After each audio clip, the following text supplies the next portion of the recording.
Hey everyone, thank you guys for tuning back in. Tobin Osuski here. I appreciate you visiting my channel and subscribing to my channel. If you have not yet subscribed, please hit that subscription button down bottom so you get notified anytime a new video comes up. I try to post once or twice per week, whether it's a short or whether it's a long form video such as this.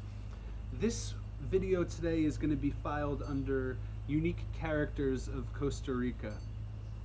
But you're going to get two characters because this story combines two people that I've encountered, but also I've encountered stories of other people visiting, other tourists, we should say, or expats, who have experienced very similar people in their time here and experience in Costa Rica. So I thought it was pertinent to comment on because I think everybody that relocates here is going to encounter these two types of people at some point during your journey.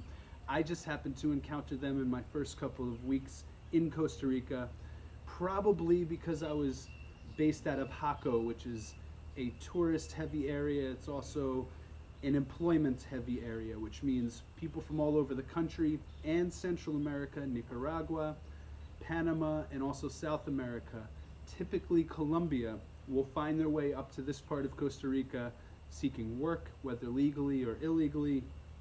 And you also see an extraordinary amount of expats and tourists from all over the planet, specifically North America, but you know, I've met people from all over Europe, almost every country in Europe so far in Costa Rica. Fair amount of the Middle East, not as much, but more isolated to Israel. Interestingly, a lot of Israelis find their way here. And you get a smaller Asian population and pretty much North American, some Caribbean find their way here too, but they don't really need to travel here because they have very similar environment where they come from. So typically you see North Americans and then some regions around here, typically Nicaragua and Colombia, you get a lot of people from. So I don't mean this video to necessarily specify a country of origin for these people, but more of the personality type of these people, because I don't think it's exclusive to Costa Rica. I think people experience this from what I've seen in different parts of Colombia as well. Probably a bit more of Mexico, they experience stuff like this. In Tulum, perhaps. I haven't heard much of these stories coming out of other local countries. A little bit of Panama, but not so much this type of story that I'm going to tell, at least from things I've experienced in conversations and watching YouTube videos about Panama, but more in Medellin, Colombia, in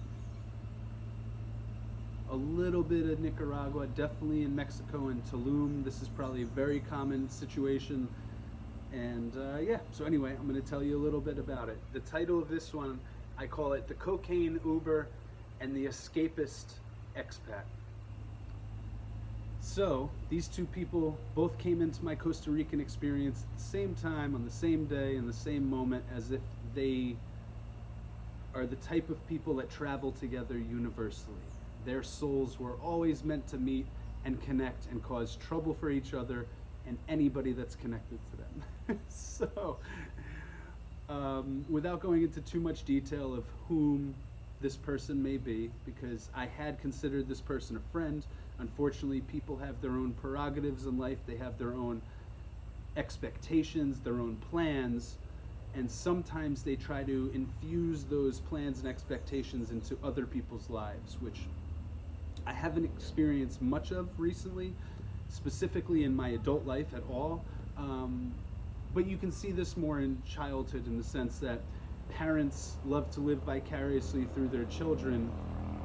So the things that the parents couldn't accomplish or achieve in their lives, they almost push their kids into doing, or forcing their kids to do, even if it's kind of against their kids' will or their children's own expectations of their reality and their future.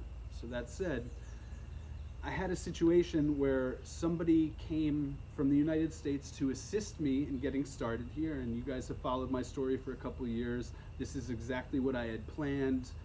months, if not years, before coming to Costa Rica. Like literally blueprinting on paper, writing details of everything I wanted to do and wanted to have, which you can see in my House Hunters episode, because I came in with a specific vision to my dream that didn't necessarily resonate or correlate with other people's dreams or experiences and what they've done here in the past, and especially what you see on House Hunters.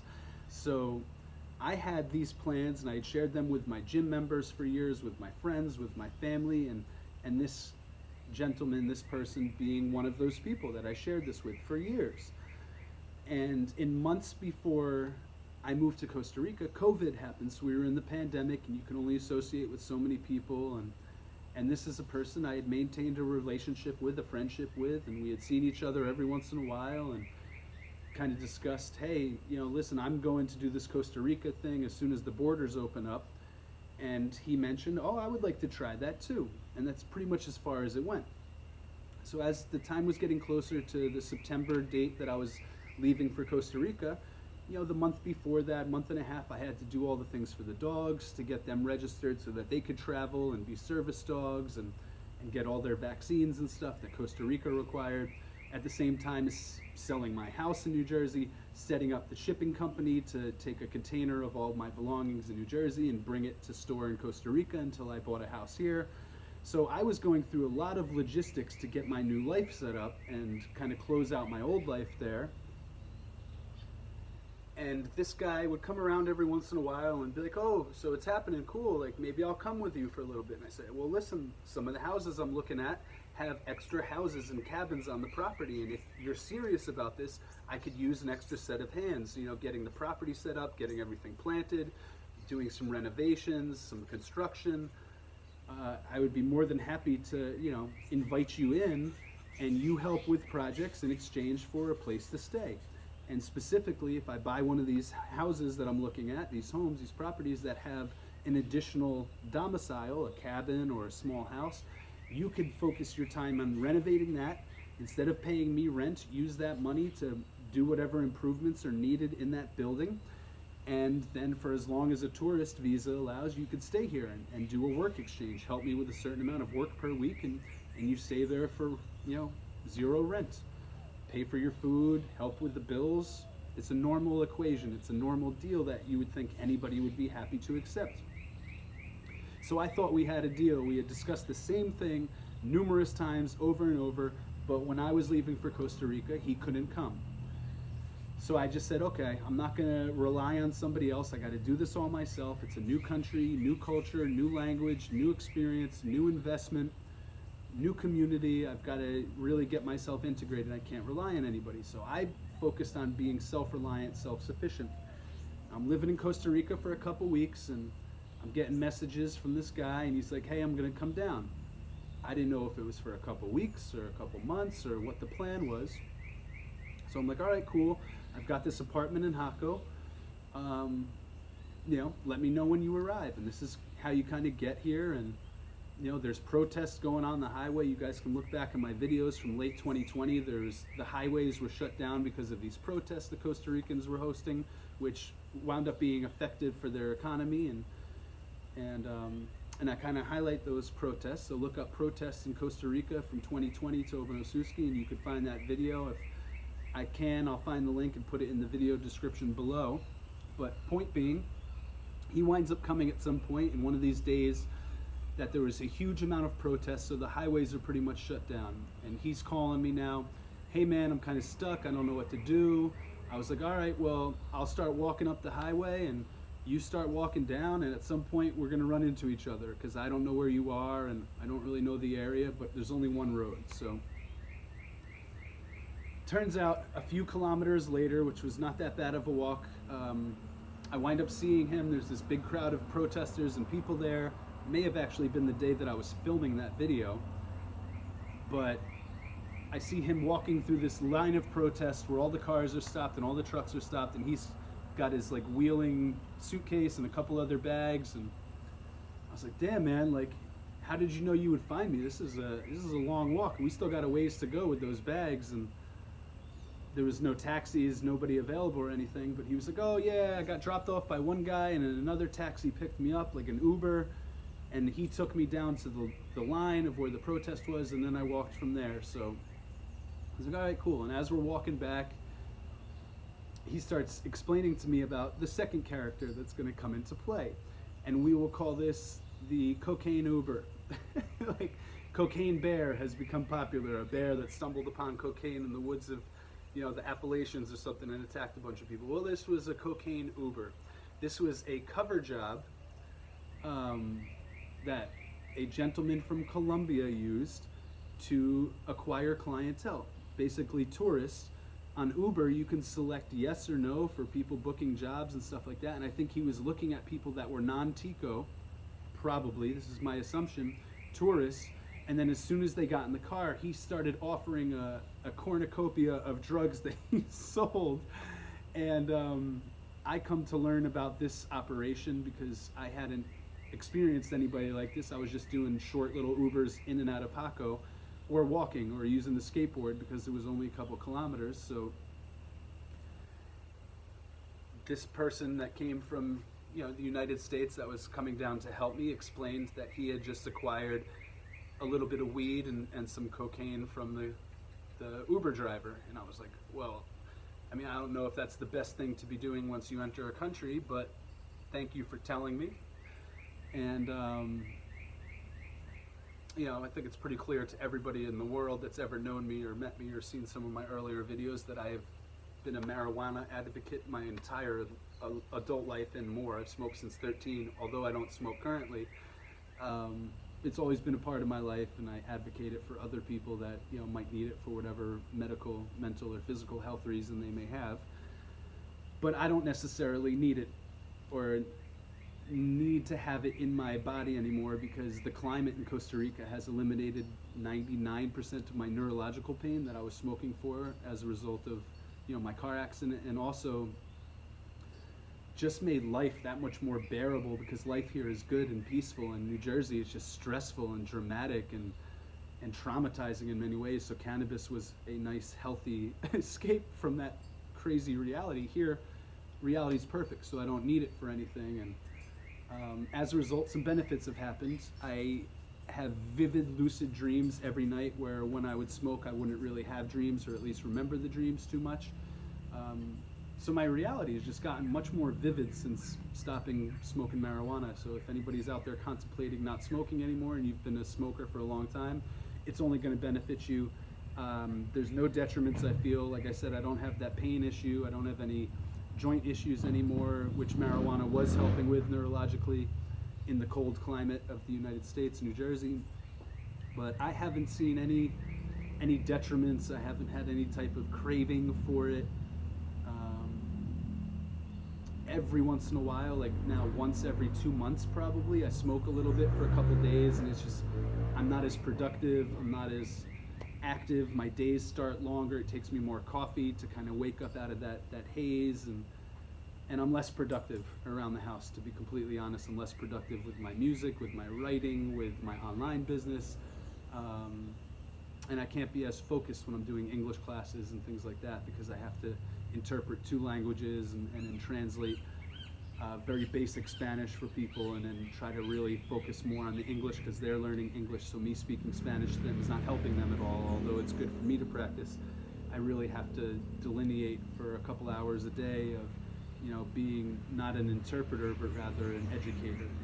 So being without cannabis helps me significantly as far as maintaining that segmentation in my mind and that focus, that clarity, I should say. So anyway, so he tells me that the first person he's met is this drug dealer, and that what an interesting country this is where the taxi drivers can also be your drug dealers. And I was like, I don't know if that's the most interesting thing about the country, but stay with me a few days and I'll show you some of my experiences. So anyway, that first night, if anybody knows anything about cocaine, he did a little bit of cocaine, and he started blabbermouthing, talking. If you've ever been around anybody that's been on a little cocaine, incessant talking is a side effect of the drug of cocaine. So I'm trying to smoke enough weed with us that he's kind of leveling out and balancing, but it's just the life, you do a little bit of cocaine, everybody's talking, so it's nice. We're catching up the first night. And he unloads this fact. I don't know if he meant to unload it on me that day and just like kind of press it upon me, or it slipped out because of the cocaine blabbermouth, or it was like a Freudian slip where I was kind of talking about my plans now that I lived there a couple weeks, and like kind of the area I wanted to be, because I was looking at homes around Jaco, I was looking at homes here in Parita, I was looking at homes a little more south by Dominical area, and I was just explaining, after experiencing some of the surf culture and then the party culture in Jaco, and then, going to the waterfalls in Parita, knowing that this is kind of more my vibe, and looking at stuff online and speaking to people about the areas that everybody was saying that Parita seemed like more my vibe. And I was explaining to him that it might be a little off the grid situation. We probably won't have internet at first. I don't know what type of transportation resources will be around there. So I started planting the seeds that it might not be the ideal situation for him, because I knew him a little bit. And he kind of brushed it off, but then that first night, this truth unraveled that not only did he plan on staying with me for a few months wherever I moved into, but that he didn't plan on the original deal that we agreed upon, that he was going to do a work trade or anything. So I was like, all right, like, do you plan on working online or something, like an online trainer? He was in the fitness world as well. He's like, I might just take a few months off of doing anything. And now I'm like, does he think he's like my girlfriend and he's gonna freeload off me? Or like, I was so confused, and I was like, maybe this is just his excitement mixed with the drugs, mixed with being in a new place and country, and just like being kind of overwhelmed, and being in vacation mode a little bit, and pandemic mode. There was a lot that I was trying to factor into justifying what he was saying. Over the next few days, and mind you, that cocaine bag was thrown out the next day. I don't know how it disappeared and went into the garbage, but it was gone. And I just didn't want to have it around. It seemed like a dangerous situation. And even though I smoke weed, I wasn't smoking at this apartment. I was walking down the street, finding a private place. There was nobody living, and smoking there, because I was new to this place. I didn't want to upset anybody or disrupt any, community norms or cultural norms. But now I know smoking weed is like, smoking cigarettes around here. But yeah, I didn't feel cool with him bringing that into the apartment. I also didn't feel cool with like the concept he had of his new life in Costa Rica, which I'll elaborate. Not only was it him wanting to live on whatever property I was purchasing for free, but him not wanting to do any work in exchange for that space, also not really wanting to generate money or income that he could pay rent with. So there was kind of like this gray area now that had me confused, and he kind of just had this whole plan in mind. He does a couple more bumps, and next thing that comes out is his girlfriend's pregnant. He thinks she trapped him. That's why he just came to Costa Rica really quick and doesn't really have a plan on going back. And he thinks maybe it's a good idea for the kid to be born in Costa Rica so he and his girlfriend can get citizenship here, or residency. I don't know how that works. But apparently if you have a child in Costa Rica, you can get residency or citizenship because that child is now a Costa Rican citizen. So after a few days of like kind of questioning what he meant by all this, and maybe I'm misunderstanding what he's saying, he clarified for me that he and his girl had a plan, actually, that they were going to have the kid here. So now I'm asking, so your plan is you're going to live on my property, have this child with your girlfriend living on my property for free, and that was your plan? I go, how in the world did you ever think that you could throw that plan onto somebody who owns or is going to own the property, and you're going to be squatting? And it just like, it was delusional to me, but somehow he had found like purpose and reason in it, and he thought it was justified, and I was trying to figure out how it was justified. So I kind of made a joke with him to get him to check his own reality. And I was like, so these are the things: you're going to be living on my property for free, you're a newborn child, your girlfriend, baby mother, you're not going to want to do anything, you don't want to pay any rent. I was like, so basically I'm inheriting 3 children from 0, and I don't want any children. So like, all of you are going to call me daddy? Like, is that how it's going to work? Your kid's going to consider me the provider, the father. You're going to call me daddy like you're a little brother or a little child that can't provide for himself or his girl. And your girl's going to call me daddy, and maybe there's going to be other reasons for that. But like, you feel okay with your child seeing this other man provide for your family? You're okay with this woman living on another man's property who provides for her, and like, you think that's going to make you look like a strong adult, and she's not going to want to be with me immediately because I'm the responsible adult, and she now has these two people to compare. And I'm just like, I'm trying to be your friend, man, but like, wouldn't you want your kid knowing that his life started with you providing for him, and like you having a stable home for him, and like not freeloading off of a friend who you manipulated into this situation? Like, it's not going to work out for you one way or another. Your girl's going to leave you, or, you know, your kid is going to consider somebody else the father. Like, there's a whole lot of things that you haven't factored into this manipulation scenario. And he got like angry at me. I was like, now you know how I feel. Like, that feeling you're feeling, that's how I felt this entire time you've presented this idea to me. And apparently, since I've been here, you know, almost 3.5, 4 years now, this will be my 4th year, and I've spoken to so many other people that have relocated, this seems to be a phenomenon that when one person relocates, there's a freeloader in their life, whether a friend, a family, a cousin, an ex-employee, that says this stuff. And this is not just in the United States. I have a friend in Texas who just had this happen to her as well on her site. Somebody came in making all these different promises, and in the moment they arrived, they completely had amnesia to what the previous conversations were, and they were now squatting, freeloading, and proud about it, and almost like intentionally inconveniencing the property owner, so that it just became such a stressful scenario for them, a normal conversation couldn't be had. So that's what he kind of pushed me into. So I had this incredibly uncomfortable conversation with him, where I basically had to just be the person he was being to me so that he could get angry about it, and then I could say, see, now you're feeling the feeling that I've had since you've presented me with this idea and prevented my perspective from being heard. So I said, listen, as a friend, as somebody who used to be an employer to you, that's guided you in many ways and was open and appreciative to your potential help, I realize now it's very clear that you don't want to help, and that you're, yes, maybe feeling trapped by your girlfriend, and maybe you don't have an answer to this situation, but here's the answer. Become a responsible human being. Generate enough income with online training, which you know how to do and you have a client base for, and I can help guide you on that a little bit. Get an apartment, rent an apartment, find a place that is convenient, that has internet access, that has highway access, that's close to supermarkets and other places that you're going to get supplies for your child and your wife, and ask her to move down with you. And if you guys have a child here, maybe that's a way to get residency. But I'm going to warn you, I've looked into this. He had a criminal record. He had a felony criminal record. Costa Rica asks for background checks for anybody that wants to apply to be a resident or a citizen. I would imagine even if you have a child here, if you're a convicted murderer or drug dealer or violent criminal, they're not going to allow you to become a part of their country and economy. It's not smart for them, because then they're just asking another criminal to come in.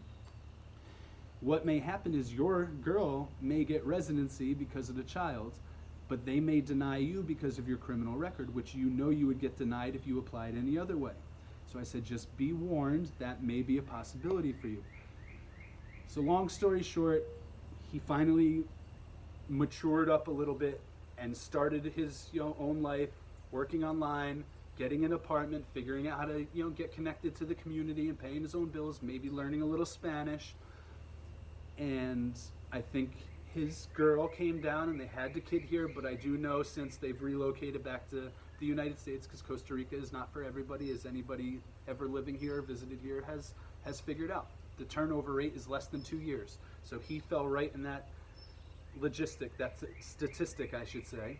And I thankfully became the exception, because I did not allow these scammers and manipulators to come in and take advantage of me. And those are two people, two characters that if you move and are living in Costa Rica, you will encounter the delusional, kind of freeloading, squatter mindset foreigner, probably someone who's already in your life that wants to take advantage of the situation you've created for yourself, the opportunity, the success. Those people will show up, and they will probably, at least in my experience, be one of the least expected people to do it. This is somebody that was helpful and generous and kind of non-delusional, reasonable the entire time I knew him. And then all of a sudden, this situation happened for him. He snapped and I guess saw me as an escape route to get away from the life that he felt trapped in. And I explained to him very quickly, I am not your escape route. If anything, I'm the one that's going to teach you how to kind of build a foundation so that you can make that life sustainable and you can be responsible. But I also recommended, and I advised him, the two first friends he made in Costa Rica that he was super excited about being friends with was the cocaine Uber, and then another local drug dealer that he met at a bar. When I was conversing with the restaurant owner, because I'm a business owner, these are the people I relate to and associate with and want to learn from, he was making friends with a local self-proclaimed weed dealer, which, if you know anything about Hako, it's not something you should be advertising because you can get yourself killed by your competition. And this guy was proud to say that at a bar, a beachfront bar, that his profession, when we asked him what he did, he was a drug dealer. So there's a different mindset up there that obviously these people in this industry don't have any issues sharing with strangers exactly who they are, because he could have been, my friend could have been a cop on vacation, and this guy was in the Uber was trying to sell him a gamut of drugs and wound up selling him weed and cocaine. And so who knows? These are two types of characters that you may encounter in Costa Rica. The freeloading friend I would recommend staying away from, but if you're in Costa Rica to party, now you know where to find your drugs pretty easy. So anyway, hope you guys enjoyed this episode of characters you may meet in Costa Rica, and they're not always necessarily Costa Rican, but they find their way here and they seem to be an archetype of type of person that you may meet in Costa Rica. So that's the one today.